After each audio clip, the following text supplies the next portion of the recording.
ច្រៀងមួយផងអ្នកចំការចាស់ចការបងប្អូនជួយគ្រប់ត្រូលផងចាស់ចការនេះមុខរីកឯងមើលតាបេះប្រទេសបានលុយទាំងមុខ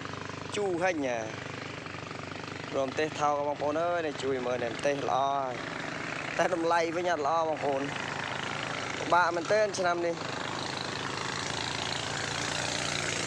ញ៉ាំតែមិញក្តៅបានទេសថ្លៃក្រន់បាទហ្នឹងហើយដល់ឆ្នាំនេះអត់កើតទេតម្លៃទេសដាំបានល្អក្រន់បើ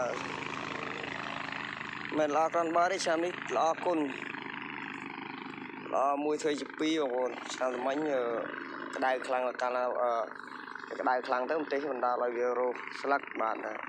រោគស្លឹកក៏ពេលក្តៅខ្លាំងធ្លាក់ភ្លៀងផងរោគស្លឹកទៅផ្សិតដើមផ្សិតទៅជាផ្សិតស្លឹកអីចឹងទៅបងប្អូនអត់ដូចយើងតិចទេតិចអញ្ចេះបានផ្លែល្អហើយក៏បានផលគ្រាន់តែតម្លៃ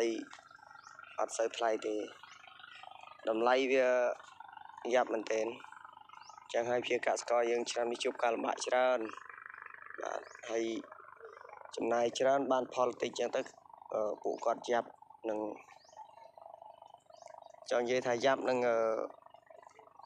ដោះស្រាយថ្លៃសាំងថ្លៃថ្នាំអីចឹងបងប្អូនថ្លៃជីហ្នឹងហើយថ្នាំតកៅថ្នាំអីហ្នឹងក៏ត្រូវការពារតកៅសត្វល្អិតអីចឹងទៅយើងចំណាយច្រើនជាង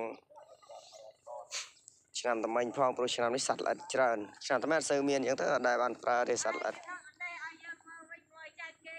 បាទលោកមីលោកមីអីបាទនេះផ្លែបងប្អូនផ្លែល្អនេះបងប្អូនហ្នឹងហើយផ្លែល្អ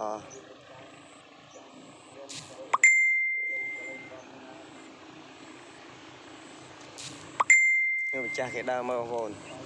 ហើយខ្ញុំមកថតធ្វើវីដេអូនេះធ្វើទូរស័ព្ទមួយទេបងប្អូនអត់មានស្អីកាត់តឬមិនអីនេះ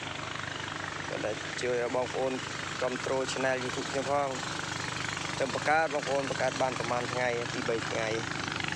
តែធ្វើ2 3ថ្ងៃនេះក៏ចង់សាកមើលបងប្អូនយើងគ្រប់ត្រូលនៃចការឬមួយយ៉ាងណាដែរ